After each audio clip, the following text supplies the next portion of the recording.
ఒడి నాకొక గుడి, అమ్మ చూపును ఒరవడి, దైవమ్ము కంటెను త్వరపడి. అమ్మ చెప్పిన శుద్ధులు అని సొమ్ము ఒప్పిన బుద్ధులు, అమ్మ పెదవుల హాసము నిత్యము మాకు వికాసము. అమ్మ మంజుల భాషణం శ్రావ్యము వీణుల భూషణం. అమ్మ హృదయ అనురాగము దివ్యము భవ్యము యోగము. అమ్మ చల్లని కరములు దానమునకు ఆకరములు. అమ్మ చరణ తలములు క్షేమము పండు పొలములు.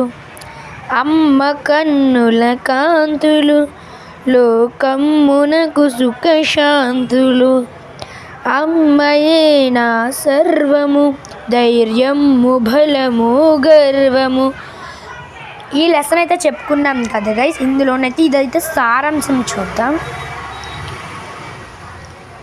సారాంశం: మా అమ్మ తన ఒడిలోనే నాకు ఎన్నో సంగతులు నేర్పిన నా తొలి గురువు. నన్ను ఎల్లప్పుడూ కాపాడుతూ బాగోగులు చూసే నా ప్రత్యక్ష దైవం. అందుకే మా అమ్మ ఒడి నాకు బడి గుడి.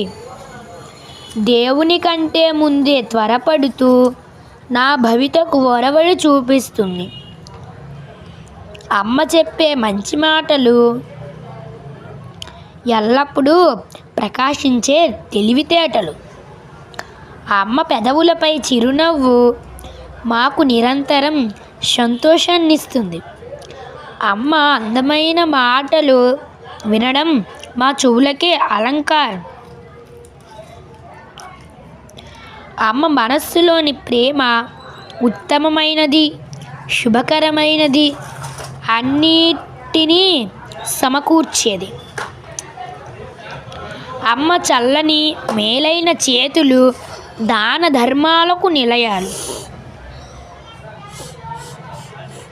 అమ్మ పాదాలు తాకిన నేల శుభాలు పండించే పొలం వంటిది. అమ్మ కళ్ళల్లోని కాంతులు లోకానికి సుఖాన్ని శాంతిని ఇస్తాయి. అమ్మే నా ధైర్యం బలం గర్వం సర్వస్వం. ఇదైతే ఈరోజు లెసన్ గైస్. రేపు మరో కొత్త లెసన్తో కలుద్దాం.